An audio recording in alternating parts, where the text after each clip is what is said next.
Hey, hello everyone, welcome or welcome back to my channel Anvisha's Passion. Welcome back to another new mini blog.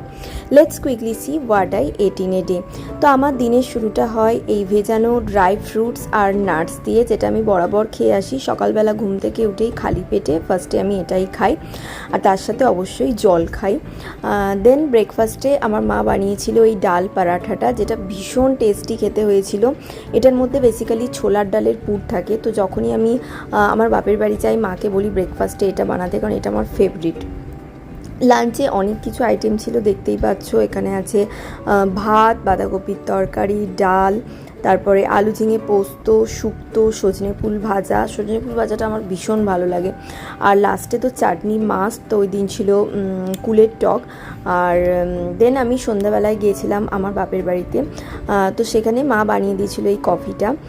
এখন আমি বেশিরভাগ time black কফিটাই prefer করি, but ওই দিন একটু দুধ দিয়ে খেতে ইচ্ছে গেল, তো মাকে বললাম দুধ দিয়েই বানিয়ে দিতে, বাট উইদাউট সুগার। ডিনারে ছিল একটা রুটি, ডাল তড়কা আর ডিমের অমলেট। তো এটাই ছিল আমার সারাদিনের খাবার। That's it. ভিডিওটা ভালো লাগলে একটা অবশ্যই লাইক করে দিও, চ্যানেলটা সাবস্ক্রাইব করে দিও। আবারও দেখা হবে তোমাদের সাথে নতুন কোনো ভিডিও নিয়ে। Till then take care, by.